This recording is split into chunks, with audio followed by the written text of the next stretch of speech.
Okay, the lights are up. I assume that means it's time for Q&A. So this will be the hotline. Everybody give it up for Bruce Judge, who volunteered for more stage time. More stage time. $1,000 an hour or something like that, and we'll get another hour for free. So make sure you ask questions. We had a bunch of stuff come in on False Claims Act. So if there were any leftover questions from the first session, then we'll be able to cover them in here as well. So Bruce, thank you very much. All right, we are theoretically live on YouTube and LinkedIn as well, which is incredible. So joined by my partner in crime, Daniel Akridge from the hotline, like always, but special time and special place because we normally do this on Friday mornings, but instead we're doing it live from CS2. The great and powerful Ryan Bonner, who is your CMMC expert's favorite CMMC expert, is how I describe him. And then we have Connor Dean from AvePoint. As well as Scott Edwards, CEO of Summit 7, who everybody knows and loves. So let's see. Oh my God, sorry, Bruce, you're not on this one because you're a last-minute addition. What a slide. Everybody give it up for producer Dustin for the awesome intro slides in the background. He does more than just the YouTube channel. Okay, so we are Hotline Live. For people who have questions here in the room, producer Dustin from the Summit 7 Labs has engineered an actual red phone in the center of the room that has a microphone inside of it. So if you need to ask a question, you have to pick up the phone. Gen Z, pay attention. You have to pick up the phone like this and talk into the bottom part in order for your voice to be heard for the questions. Is there a rotary dial? There's no rotary dial. Yeah, okay. We took mercy on people. But yeah, so please, someone actually ask a question with the phone because we want to make sure that it works. And then people who are online for LinkedIn and YouTube, you can put your questions in there. And then the live audience streaming for CS2 registration can put your questions in there as well. So, well, Ryan, you were saying that you had a question that you thought would be super interesting because we're now almost 6 months into CMMC being a real live black and white codified regulation. Companies are going through their voluntary assessments and have their level 2 assessments. So now that they have their level 2 certifications, what are people going to do with it? Like, what do you actually do with the cert once you've gone through all this work? Yeah, I think that is an interesting discussion because I think we have been surprised by how we see people treating their CMMC certification once they achieve it. We thought we would see a lot more organizations sort of shouting it from the rooftops, right? This is our differentiator. This is our competitive advantage. I don't know if it's based on like the market segments that we're in, but I think one of my coworkers and I were talking about how like at this point, we've worked with organizations that are now certified that represent something like a combined like 600 or 700 billion in market cap, and they'll wrap their cert, and they're like, no one talk about this with anyone. And we were not expecting that. Yeah. And the only thing that I can point to at that level or tier of the market is they know that they have peers who are not taking this seriously. And letting this sneak up on other organizations is how you get sole supplier status. Yeah. And it's not just the new contract revenue you get. It's that subtracting what your competitors don't get. And that's the leverage that sits in between that. So I think there's just some interesting ways you could choose to deploy your certification, and I think that's what I'm interested in, what's happening at different tiers of the supply chain. Yeah, we had somebody ask us the other day, and they said, is there a centralized spot where you could look up companies that have their level 2 certifications, and only the government will have access at this point to the CMC. I'm getting thumbs up from the DoD people in the crowd. Only the government will have access to the database of actually certified level 2 companies. So the only way you would know is if you ask and they tell you, or they emblazon it on their booths at trade shows and things like that. There isn't like an actual list that you can go and find. So I think there's going to be a big, spectrum of ways that there'll probably be people like spinning the sign on the corner outside their business that says they're level 2, and other people will say we're not talking about it. So I've heard from at least one of the clients that we've walked through certification with, the Cyber AB and the assessor said, do not talk about this. Like, you need to keep this quiet, which is also kind of interesting, right? It's a huge marketing differentiator, but we've heard kind of words from the Cyber AB and some of the assessor community that they've been told, hey, don't go wide with this. Like, just, hey, pump the brakes here a little bit. So it's kind of interesting. Well, let's talk about this real quick. So, Bruce, one of the questions that came in about False Claims Act earlier, people were saying, is this only targeting large businesses, or are they also going after small businesses?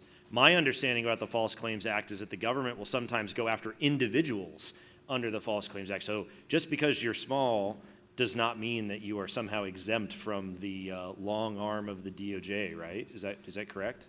That is correct. They can and will seek enforcement actions against companies of a variety of sizes, and I think because they recognize how many different participants there are in the DIB, they will pursue cases against some of the smaller participants as well.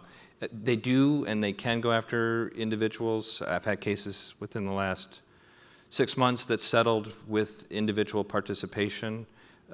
Those tend to be cases where they can track the money really coming out of a relatively small entity and going directly into the pocket of 1 or 2 people. So under those circumstances, they'll sometimes look to the individuals. If they played a contributing role in the underlying activity, they really oversaw and implemented it, they can be held financially responsible as well. Well, we just saw that recently with Morse, right? And Yeah. Morse is a 150-person organization, so they're not a large business by any means. And they had a relatively significant fine for a company of that size. So. Yeah, absolutely. Okay, somebody's at the phone. The brave participant at the phone. Is this thing on? Yeah, it works! If somebody else can sanitize the handset. I just wanted to kind of piggyback on what Ryan had mentioned, how people aren't shouting from the rooftops that they've got their certification. We did a certification under the Joint Surveillance Program, and we got it finished in April of 24, and I think it's a week old that it's now visible on SPRS, on SPRS. So I think the reason that, at least speaking from my perspective, that people aren't shouting it from the rooftops is we didn't have any real tangible proof or evidence that we've done it, other than if you go to the right tab in the DIB CAC assessment page on SPRS. So I think you'll probably see it pick up as more people start getting actual certificates and the certification flows down from EMAS into SPRS. That wasn't really a question. I apologize. But. Well, I think that depending on where you sit in different supply chains or in the DIB itself, there are significant benefits to educating up, right? So as you get your certification, you want to make sure your customers know, like, I'm a safe place for your future 21 clause needs, and that allows them to, keep you on their supplier list, incorporate your items into their bill of materials, whatever it might be. So there's definitely an inverse leverage when you are a small subcontractor, educating up and saying you've got a clear pathway here for those future flowdowns. And we're going to talk about some of that in the supply chain panel here, after lunch. But we'll have some good perspectives, I think, from some primes to talk about, what they're seeing with their, smalls in their supply chain and what they're doing with that as well. Phone's ringing again. Andy Geppert, longtime listener, first-time caller. So we talk about this relationship with False Claims Act, and especially with smalls. But when we look at, for instance, in the CUI or the CMMC rule, it talks about the primes being responsible for their subs, right, and that attestation. And in fact, when you apply, you are vouching for any sub that sits under you as a prime.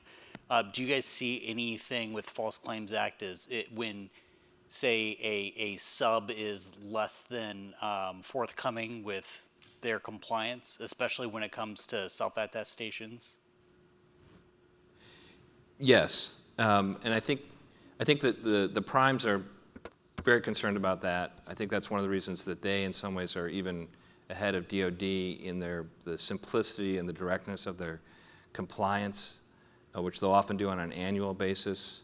and make sure it's signed by a responsible official within the sub. There's also the definitional, you just aren't qualified if you don't have the SPRS within the preceding 3 years, and we've started to see some cases where people were well outside of that applicable timeline, and they were getting significant work through primes.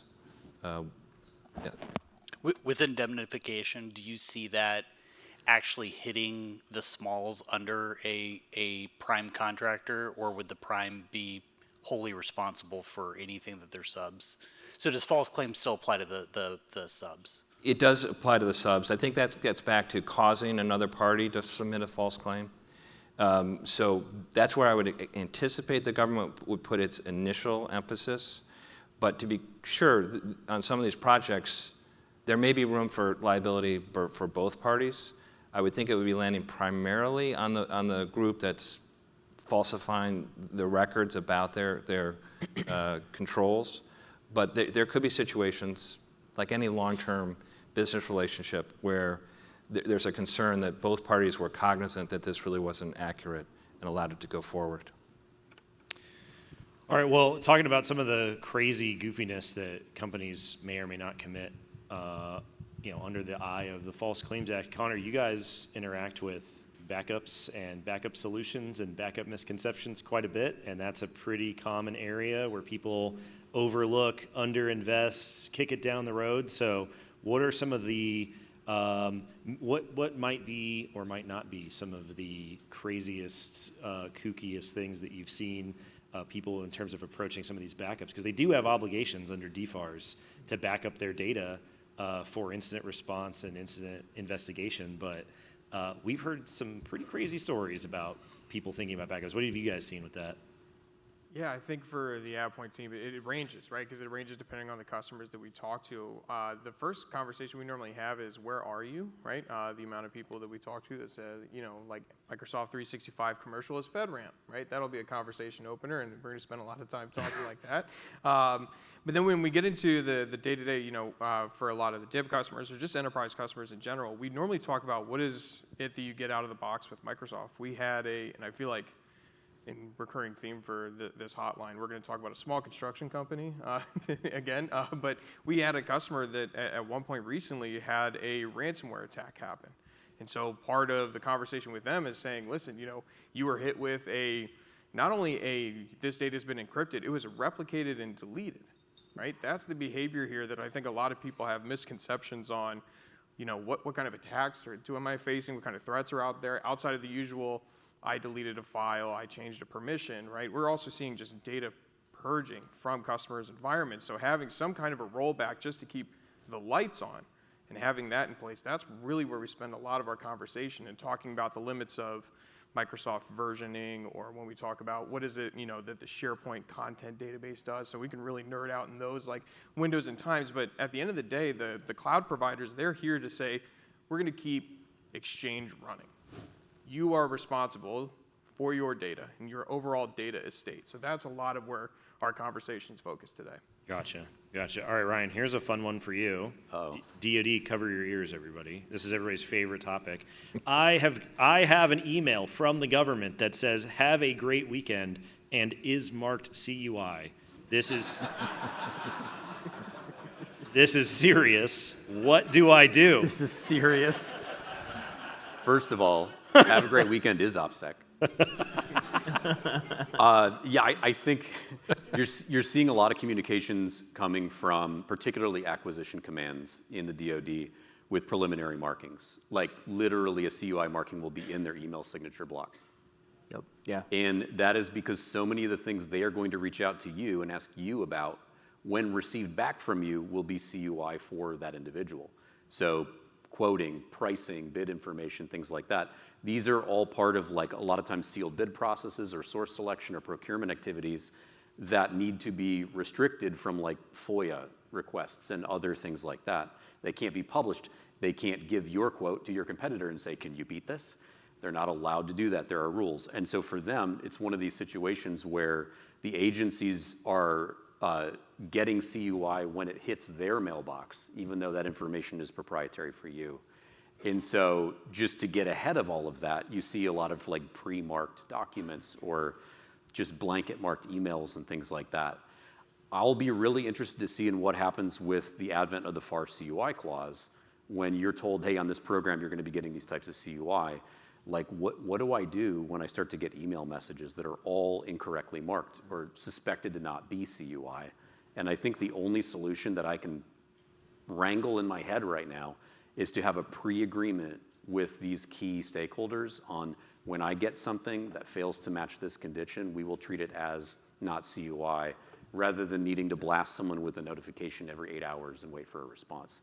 So I think it's going to be a huge problem in DoD contracting over the next 18 to 24 months, and we've got to come up with smarter ways to not constantly have to yell at the person who sent it to us because it's mismarked. Yeah. You Bruce, know, how does that play in at all in terms of like when the government overmarks data? Does that cloud or complicate some of these lawsuits and like investigations in terms of what's going on, or is that adjacent to the fact that they're non-compliant with what they agreed to? It certainly can, and I think it's easy based on some of the remarks that have been made to see how in application there can be overmarking. I haven't seen a case yet where that's played a role. I think, again, the government can be very selective, just as we can be selective. The government's picking from all the cases that are coming in, and they're looking for the clearer, more obvious ones. Yeah. Where I don't think that has played to date a pivotal role, but it is easy to see. And actually, in the Georgia Tech case, Georgia Tech is challenging some of those definitional, the positions that the government took in its complaint and intervention. So we challenge them too, based on the nature of some of those arguments. Yeah, exactly. Just getting a distribution statement is not good enough. Yeah. Like that wasn't a you should have known moment, depending on what's the content of that distribution statement. That matters a lot. Yeah, and they have some very capable counsel representing them in that. So we get more of a illumination on how that will play out in the government investigations as that case. So it's something for people to pay attention to then for the Georgia Tech one? Yeah. How they settle those questions? Great. Yeah. Okay. So one of the things that drives me nuts about this, and we're talking about overmarked emails and such, but my daughter went into the Army, went into the military. Part of the intake information that she had to fill out was a website publicly available with no information on it, marked CUI. Before you even put anything in there. It's I don't understand how that gets created. Why would somebody create a publicly available website with no information on it at all and put CUI markings on top and bottom? It just doesn't make any sense to me. Yeah. All right, we got somebody at the phone. Oh. Hello. Good afternoon, gentlemen. So we're kind of along those lines. We're fairly new to setting up our enclave, and Summit 7's been, Dan and team have been great for us. So my question is we've been kind of reluctant to move people into there yet, using email and everything. Is there any kind of like user guide or kind of guidelines for new users that is already out there that we can hand to users to, hey, protect CUI type of stuff? Or do we have to just kind of come up with our own based on, what the government says as far as CUI and things like that? So. I take that as a no. Yeah. One of the things, so Jacob Hill, where are you? You're in here somewhere. Jacob Hill. Newest employee of Summit 7, That's right, Jacob Hill, the newest great member and of the team. powerful. So the tricky part about the CUI piece is like, the short answer is no. There's just not great, robust training. Who's gone through the DoD CUI training program? Check the box, right? Yeah. How useful was that to you, or would be to your users? Right, exactly. And so Jacob. That CUI training feels like the Brondo argument from Idiocracy. Right, it's like, It come on. exists. Yeah, it's Okay, there. great. It's What do I good. do Check the about box, it? right? It's there. Jacob Hill made it his mission through GRC Academy to build secondary curriculum to educate more layman users on understanding what it is. Now let's take it a step further than that. Ryan and his team do that at an isolated, kind of a per industry level, because that's the interesting thing, right? Whether in construction, satellite, manufacturing, fill in the blank, Like there's specific types of CUI that you need to pay attention to more than other industries, right? And so GRC Academy, great resource for the layman basic understanding.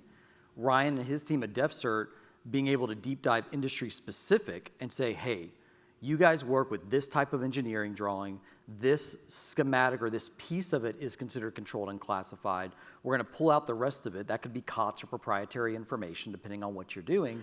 But whenever we put part A with part B, now the whole thing is CUI. But if we keep part B separate from part A, you can do all of the work, maybe not in the enclave or with restrictive access, and then you have a handful of selected individuals in your enclave that bolt on that component, you could say. So I would say general CUI training and understanding of CMMC, GRC Academy is a great resource.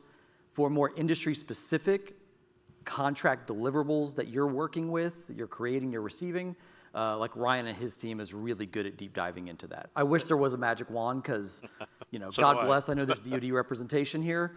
They can't cover everything, but maybe just a little bit more on the CUI side would definitely be great. So Daniel, did you say that Jacob Hill is an employee of Summit 7 now? I think I did. I think Did you say he has some amazing training on? I might have thrown that out there. Oh, wow. That Yeah. that could be some foreshadowing. I don't know. Yeah, maybe. I mean, who knows? Watch out, world.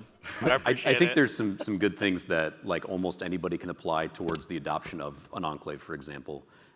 So what you really want to use that enclave for as early as possible is sort of that initial point of receipt for data that you effectively haven't had a chance to look through yet and make your CUI determinations.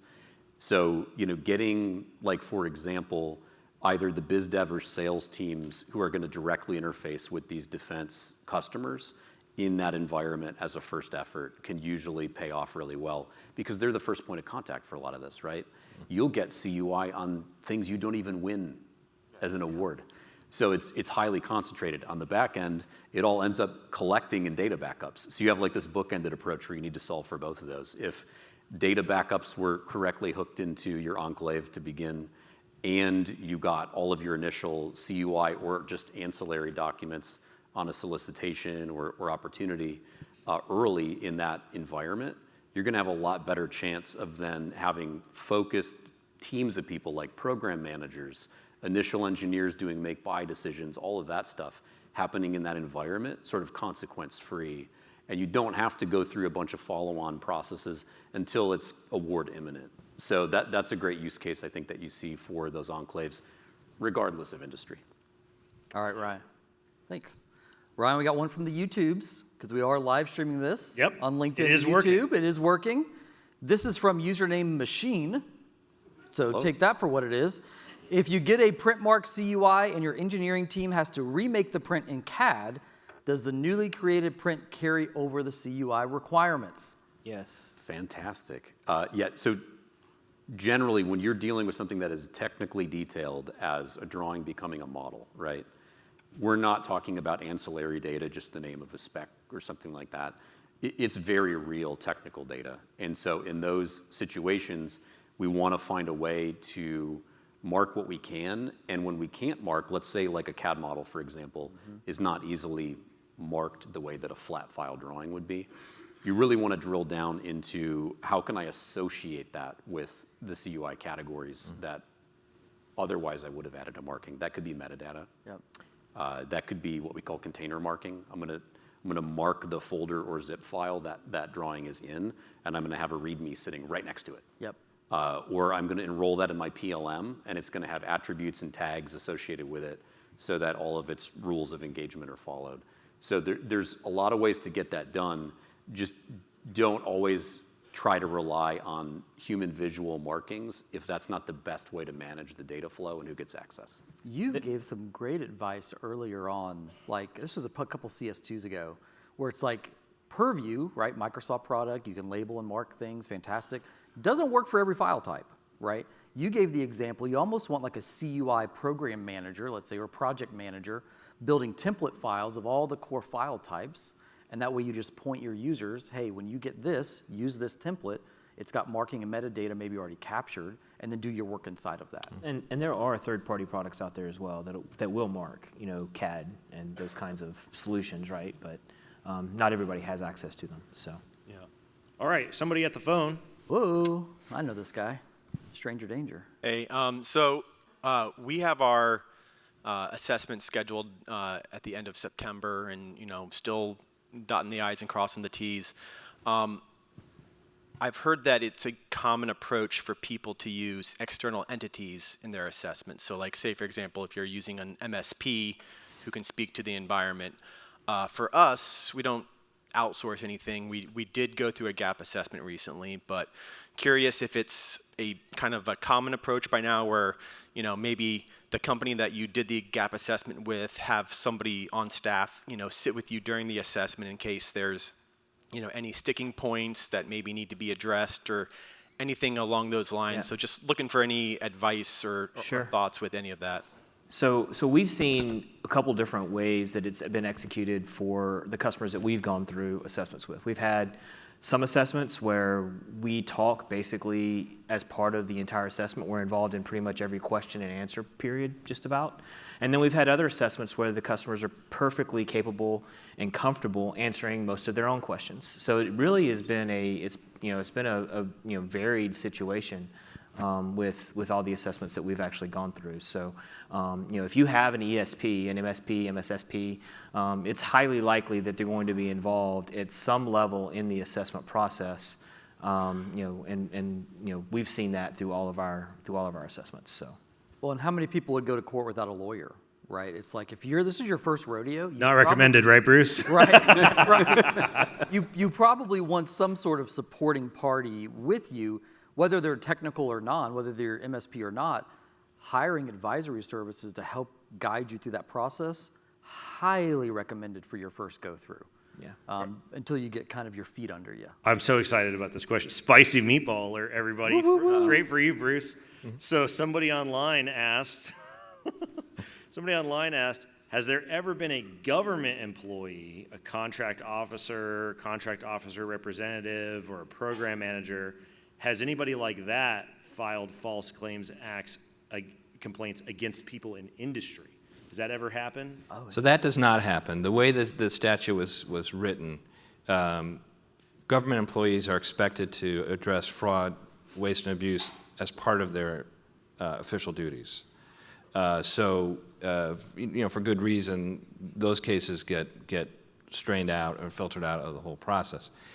Let me just leave it at that. Yeah. Okay. What would happen if a employee left government service and then went and decided to do a whistleblower complaint against somebody that they knew from their time in the government? There'd be some complications there because information that comes to your attention because of your official status as a government employee belongs to the government. And that could even be sort of misappropriation, theft of government information, theft of government funds, in the most extreme circumstances. So I think there are guardrails up to prevent that process. Yeah. So here's an interesting question. If there's we were talking about earlier about how there's no official list of certified companies with their level 2 certifications. So if there's no list of certified organizations, when you ask a subcontractor if they are CMMC certified, how do you verify their answer? Like, does anybody have a good idea here? Do we just have to provide the certificate? Ask them for the cert? Is there a way to do it?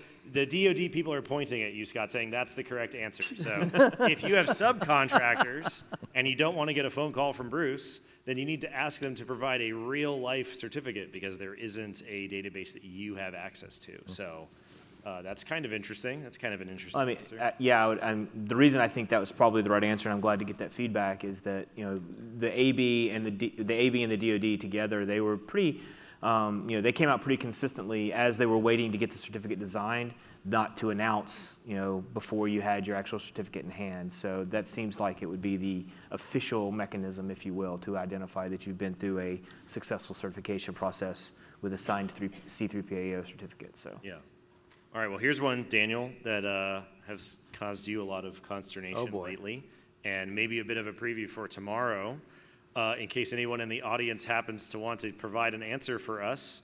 Let's see here. It says, can backups be encrypted locally with FIPS validated crypto with the key kept locally, not shared in the cloud, and then stored in Microsoft Commercial while remaining compliant since they cannot access the data without the key.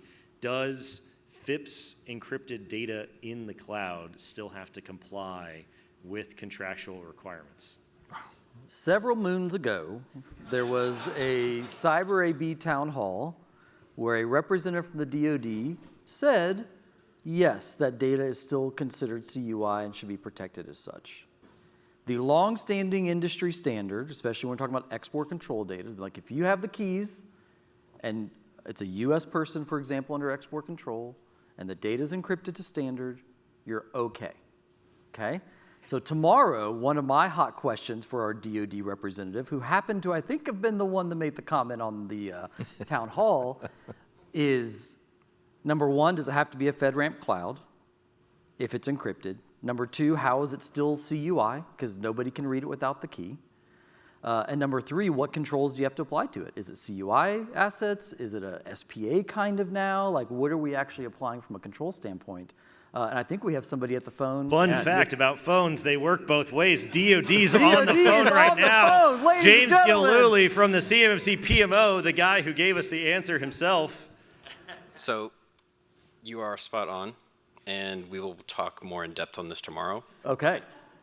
If it's CUI, it's still CUI, even if it's encrypted. So Okay. James, I got to get this because this is one I love. Right? And the fact that you're standing at that phone right now, Yep. and you're gonna have to answer this question is awesome. So this is a situation where DoD and Department of State have a significant disagreement. Yes, there are those within DoD that still have a disagreement. Right, and so how does state and DoD come to a point of agreement on this? Because Department of State has the ITAR encryption carve out, so that if it's ITAR content, and I don't necessarily personally agree with this either. I'm more on the DoD side of things. If it's ITAR content and it is encrypted, it could be stored in China, and state says that's okay. What does DoD say? I'm not an ITAR expert, but that does not seem correct. But that is what state says. That is in the regulations, is ITAR content, if it is encrypted appropriately, it can be stored anywhere, and it is not considered ITAR content. As long as the encryption key is not held by anybody who is not a U.S. person or a U.S. citizen or has I think, first of all, license. don't do that. The analogy I gave. Even if you're allowed to Let's get the record straight do here. that. Just don't It's do crazy, that. isn't it? I know it's crazy, but just please don't do that. The analogy I gave earlier when we were having a discussion on the sidebar is that you have a massive amount of gold, you put it in a safe. Are you still going to protect that safe? Yeah. Banks put locked doors outside of their vault, right? I mean, they make sure there's extra security applied for the vault itself There you go. to gain access. Same concept. That doesn't apply to 126 countries. So China would be X, but outside of 126 countries, you're right. Yeah, with China, Russia, Iran. Yeah, you can't store and let's not prescribe. let's not stick stuff. Yeah.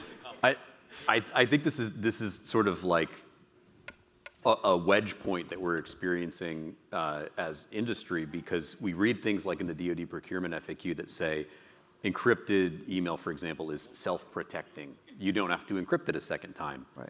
Does that mean I achieved my threshold for adequate security under DFARS? Like it feels like the odd man out in all these conversations is just an arbitrary FedRAMP requirement without an explanation of like when and where it should apply. Just it must be. So like the only conflicts we consistently run into are if encrypted CUI is still CUI, fantastic. On an 800-171 side, as long as it's FIPS encrypted, I may have very few remaining requirements to care about. But when I just also have to add FedRAMP, right? That's the part that's tough to reconcile when you know it's already encrypted beyond all use. To use You can't triple stamp meaningful or double use, which stamp, is- right? I mean, that's yeah, kind of yeah, what I'm saying. exactly. So I think that's where just like an arbitrary one-dimensional regulation plopped on top of this doesn't sift through as well as what you can do once you get down into the individual requirements. I can't wait to go into the details tomorrow, James, because we'll peel back that onion just a few more layers. All right. He's okay. Yep, another person on the phone. All right, picking up the bat phone.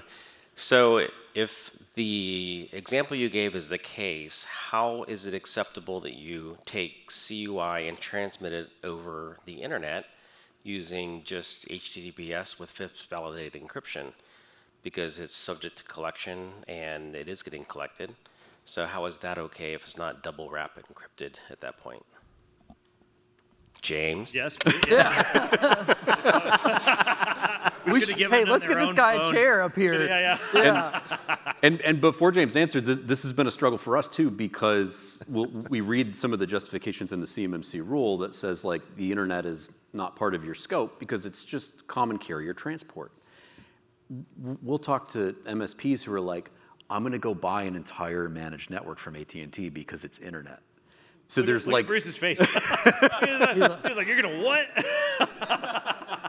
So like there's this room for people to like stretch the intent of some of those statements, and so I think that's where we're all sort of. The internet is outside of the DoD's legal bounds to control. So while we can't say, okay, once it's going from point A to point B, as long as it's encrypted, it's still our data and it's still encrypted. We can't manage the security of that traffic outside of just the data.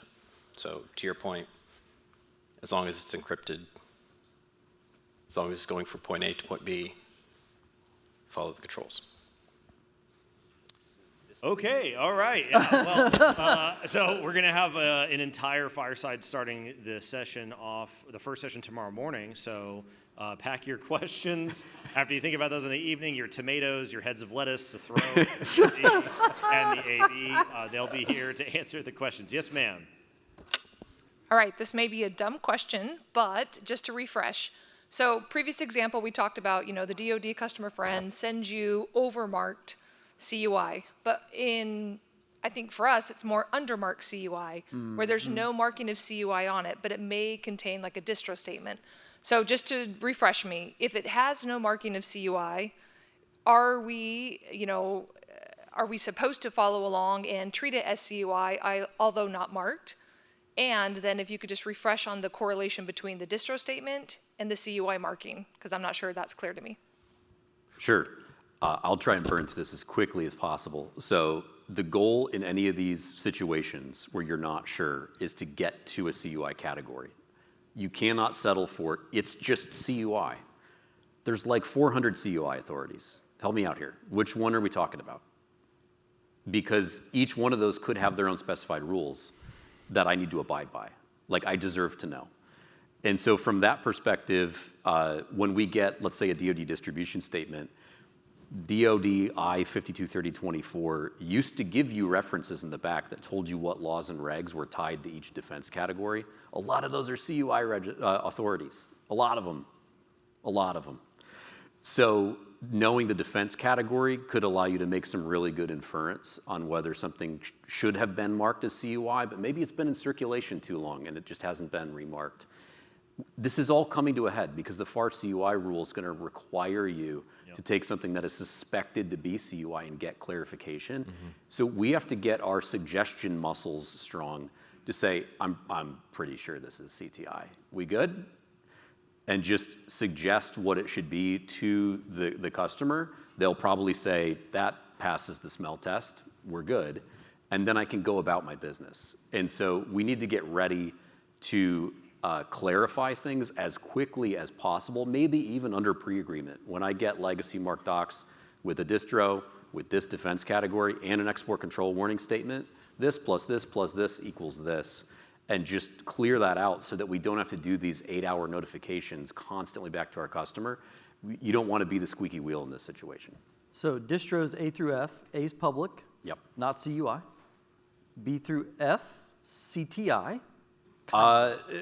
Because you did a podcast with Jacob and kind of dove into the CTI piece. Almost ignore the letter codes once you get into B through F, goes straight for that defense category. Okay. Because that's the most specific thing in the title block, and that's where you can actually make some good decisions. So,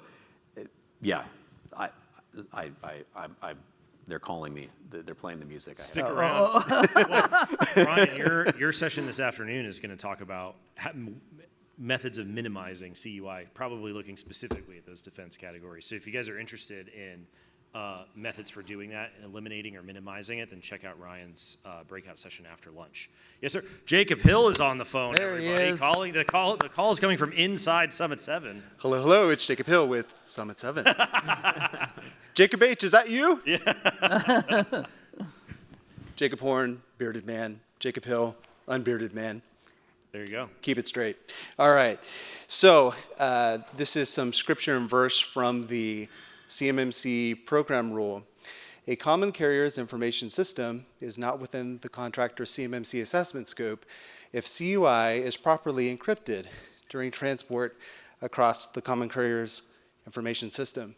If we change some words, a cloud's information system is a cloud service provider's information system is not within the contractor's CMMC assessment scope if CUI is properly encrypted when it's in that system. Oh, no, that's not right. Sorry.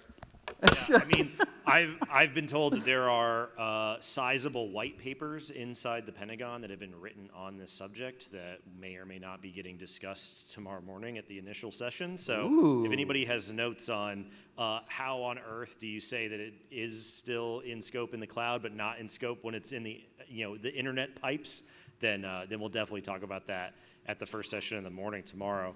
We had an interesting question that came up for False Claims Act and cloud service providers, Bruce, if you'll humor us.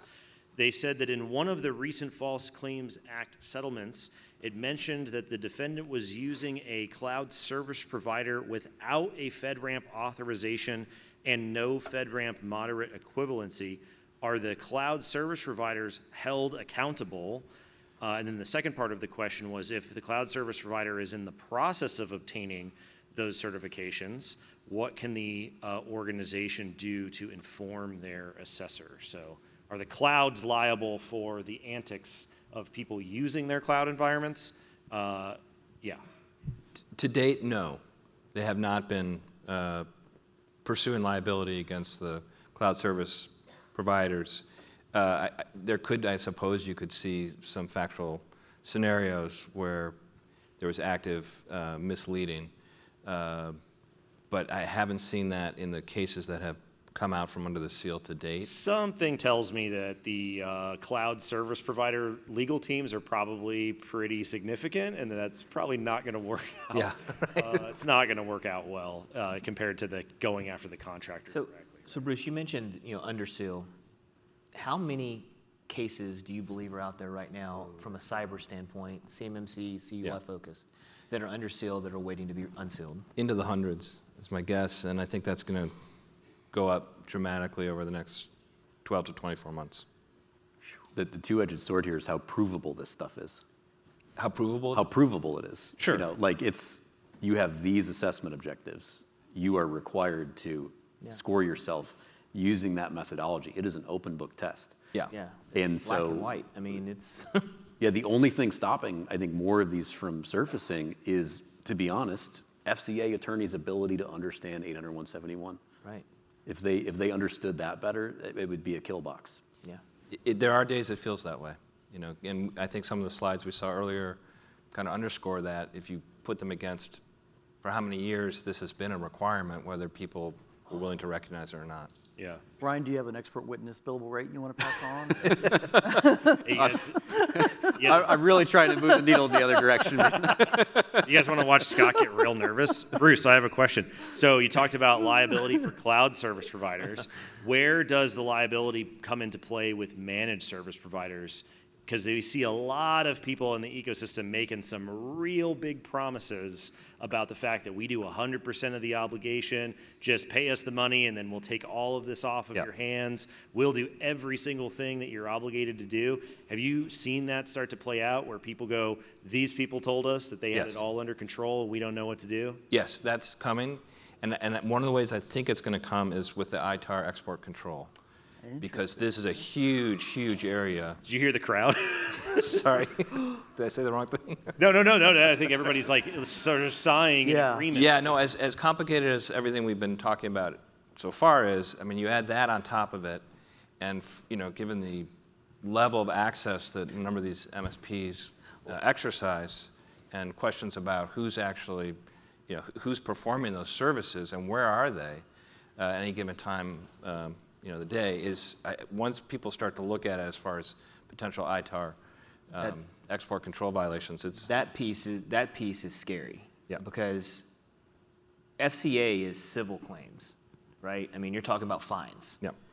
ITAR, export control, that's criminal. Yeah.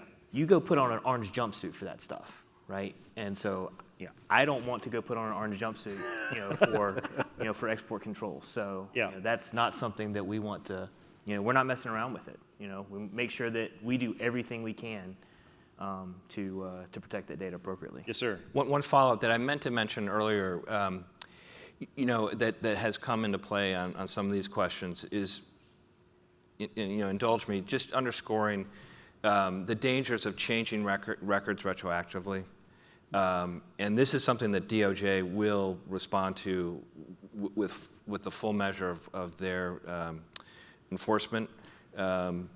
If they sense that a company that knows that there's an investigation has altered or destroyed records, that will move that case up very quickly to the most maximum kind of penalties. And we have seen some of this, when people realize suddenly that there have been ITAR or export control violations and tried after the fact to engineer records to obscure that. So not the happiest news. It's always the cover-up, right? It's always the cover-up. Yeah. And it's considered a very serious, it's a 20-year felony. Whoa, Golly. Yeah, it's no joke. Whoa. Good night, man. Export control is no joke. Yeah. So I've got one additional question from our internal counsel in our little Teams chat here. Can MSPs be liable for inaccurate SPURS scores? So if the MSP is reporting controls and assessment objectives that they're meeting, but they're actually not meeting, but you're taking that score on as if they are, because that's what you've been told, could they be held liable? I think they can be held liable. Okay.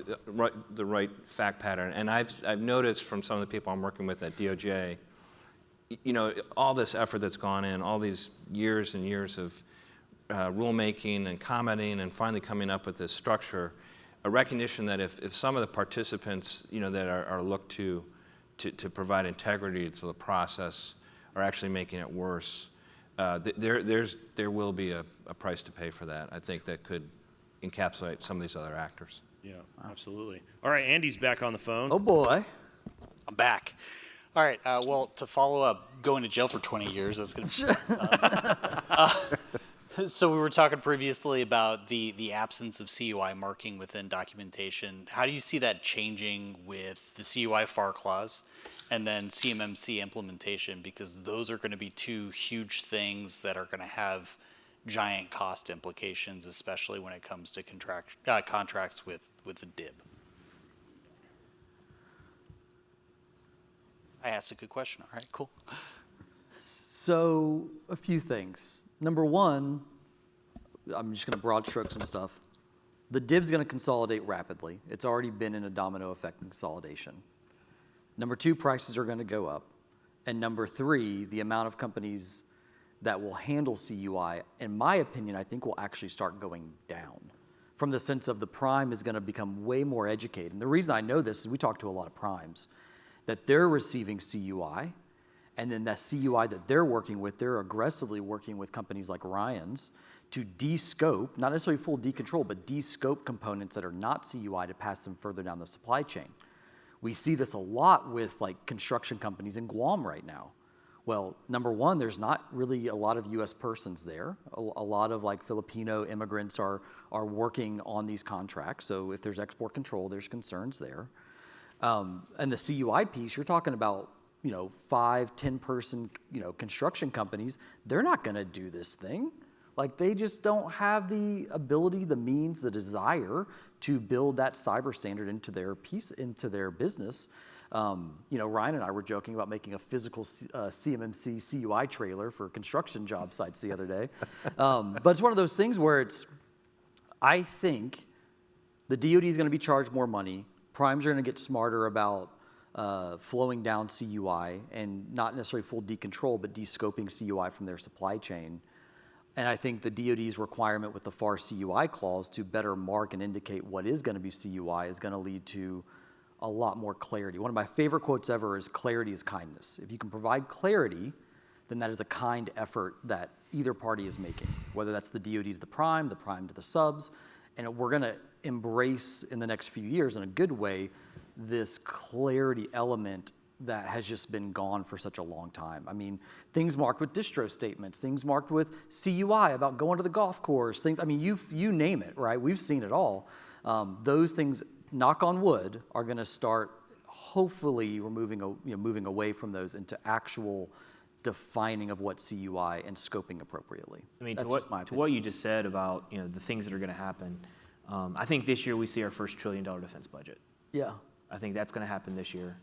I think that we're going to probably have to get to 1.2, probably, to be able to absorb all of this new all the new cyber requirements as the prices go up. I think you're looking at a 1.1, 1.2 trillion dollar defense budget to be able to do that. And then from an acquisition or from a DIB contraction standpoint, we're seeing within our customer base about a 1% per quarter contraction in mergers and acquisition. So we're seeing about a company a week that are of our customers that are being acquired or merged into other organizations. And it's just a constant drumbeat of acquisition happening over and over and over again. It's healthcare all over again. Yeah. Go ask anybody who was in healthcare at a small doctor's office when electronic medical records came online. They're gone now. They don't exist. Yeah. They retired or they were bought out by a PHO. Those are your two options. And so I think the two things that you're going to see in the future that are pretty reliable is every organization is going to need a holding tank to put as of yet unclarified information until they get clarity. So you have to flip the script now. It's not, I'm not sure if we have any. It's, this is the data I'm not sure about yet. I have to apply 801.71 here per the FAR CUI clause. I have to safeguard it until I get clarity. So that's something that every organization needs to have. They need to have an environment that is rated to handle CUI in preparation for that. I think the other thing that we can pretty reliably see is at a program level, you're gonna have program managers who their SF form that they give out to you will just be the names of the CUI categories you're expected to handle. They're not gonna tell you the individual document names and which one is which. That sounds like work. Yep. CUI with CUI. Yeah. That's what they're gonna $1 trillion defense budget and still no appropriations to help people implement their requirements. Am I right, everybody? Okay, next caller. Hey, yeah. Oh, hey. My name is Caleb. I dabble in CMMC sometimes. Speaking of the FAR CUI rule, you guys brought that up a couple times. And a quick disclaimer, I'm not trying to discourage anybody from pursuing 801.71 Rev 3.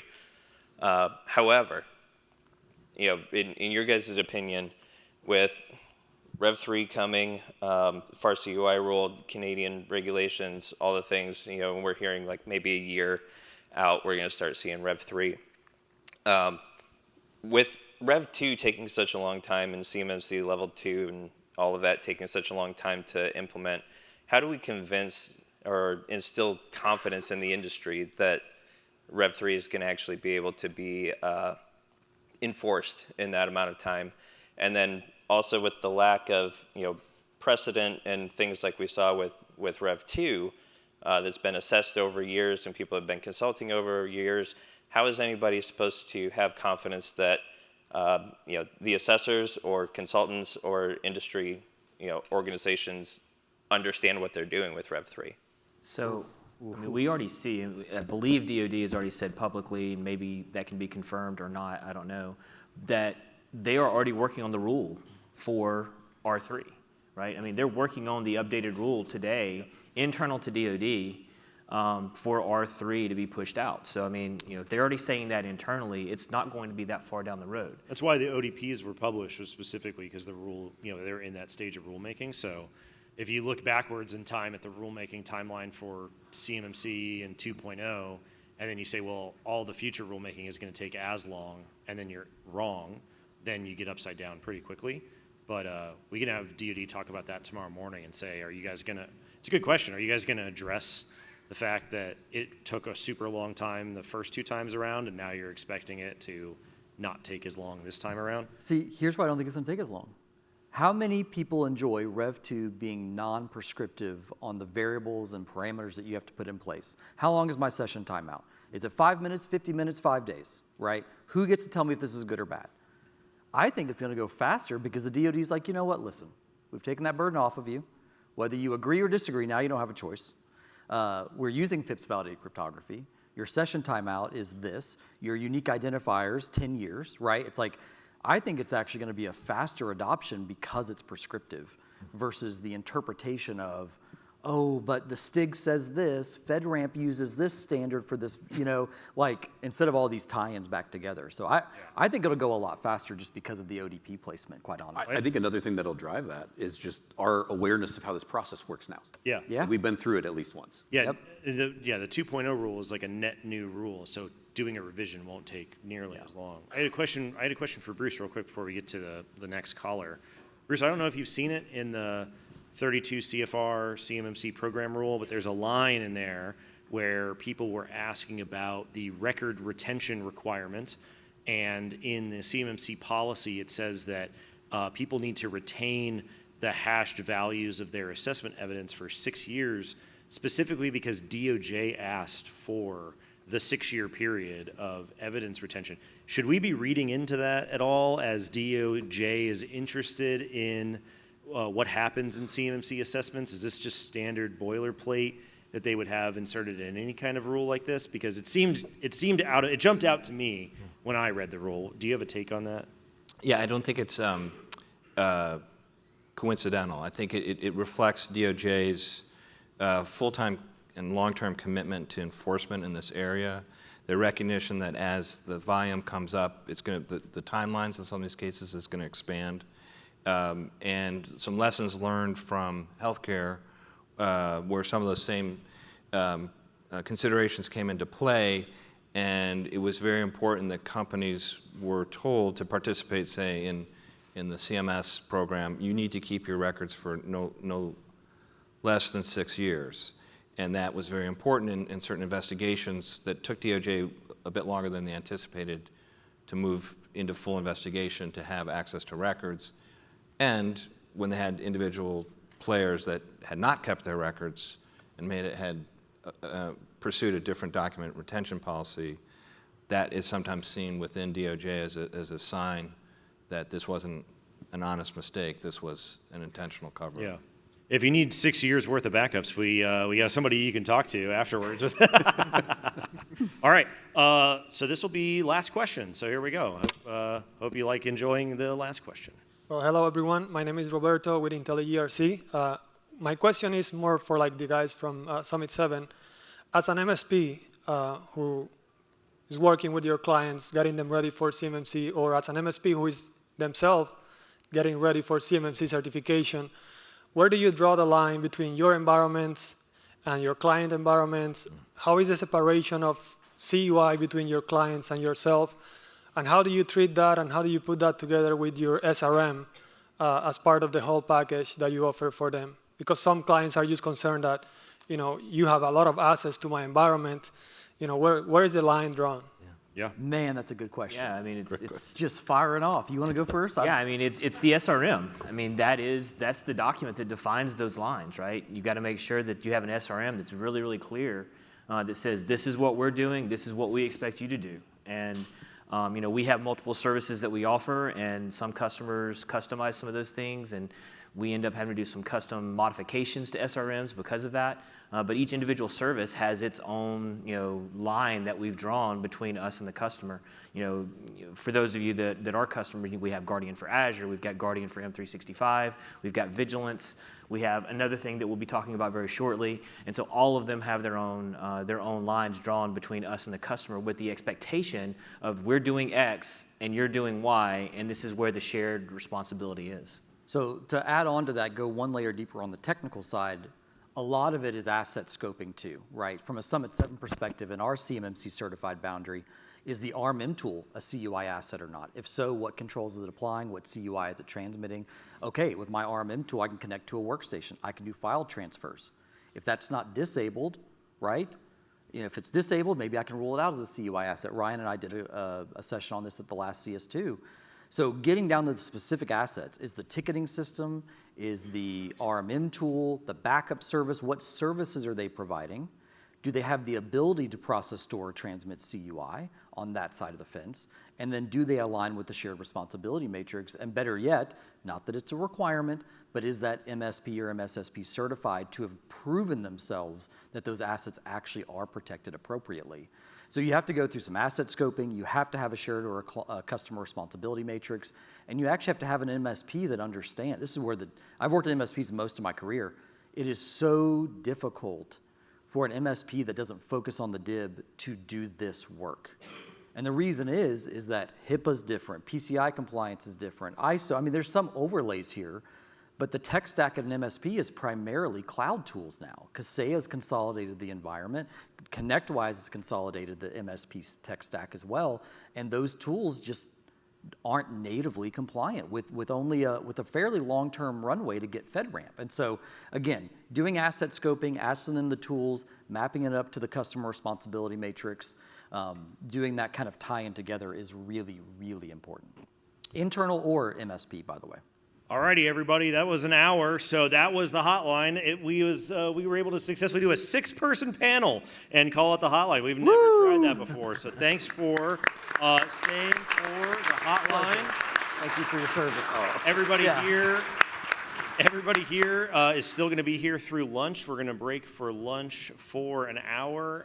Let's see here. The agenda will come up as soon as the hotline, there we go, as soon as the hotline video gets done playing. Okay, so we're going to break for lunch for an hour, and then it'll split into breakouts in the afternoon. This room will be the panel session with the representatives from the big primes, moderated by Scott.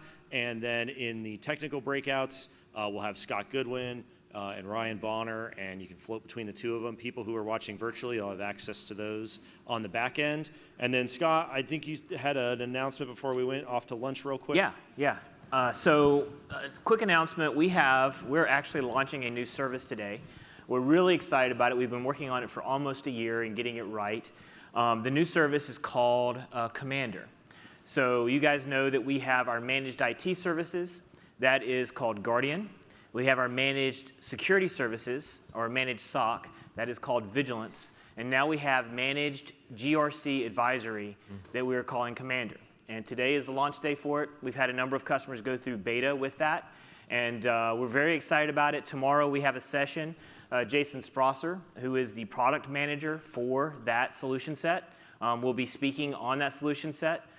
So please, if you're interested in managed GRC advisory from Summit 7, please go see that session with Jason. Jason, wave your hand in the back. So thank you for all the work that you put together, you did on that, Jason. Also, Caleb Leidy is the delivery lead, our director of compliance at Summit 7. He and Jason work together very, very closely to get that put together, along with many other people within the team.